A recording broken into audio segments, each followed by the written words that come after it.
పిల్లలకైనా పెద్దలకైనా bread omelette అంటే almost అందరికీ ఇష్టమే ఉంటుంది కదా. సో నేనైతే ఇక్కడ 3 టైప్స్ అయితే ట్రై చేశాను. మీకు నచ్చితేనైతే ట్రై చేసుకోండి.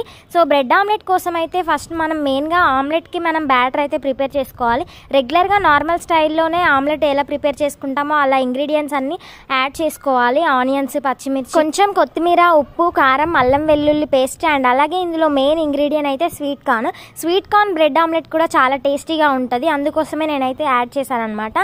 సో ఇదంతా ప్రిపేర్ చేసుకున్నాక బ్రెడ్ని అయితే మంచిగా రోస్ట్ చేసుకోవాలి. ఆయిల్ అయినా లేకపోతే బటర్ అయినా, నచ్చిన వాళ్ళు నెయ్యి అయినా వేసుకొని బ్రెడ్ని అయితే బాగా రోస్ట్ చేసుకొని ఆమ్లెట్ అయితే వేసుకొని దానిపైన బ్రెడ్ అయితే పెట్టాలి. ఇట్లా మొత్తం మంచిగా కాలిన తర్వాత బ్రెడ్ పైన ఆమ్లెట్ని ఫోల్డ్ చేసి పెడితేనైతే బ్రెడ్ ఆమ్లెట్ అయితే రెడీ అయిపోతుంది. సో నేనైతే ఇక్కడ అంత పెద్దగా ఆమ్లెట్ అయితే వేయలే కాబట్టి ఫోల్డింగ్ అయితే రాలేదు. సో అలా అయినా టేస్టీగానే ఉంటుంది.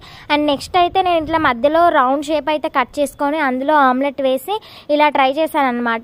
అండ్ దాని తర్వాతనైతే మంచిగా ఆ రౌండ్ షేప్ది కట్ చేసిన పీస్ ఉంటుంది కదా, అది కూడా నేను యూస్ చేసి ఆమ్లెట్ లాగా వేసి బ్రెడ్ దానిపైన పెట్టి బ్రెడ్ ఆమ్లెట్ చేశాను.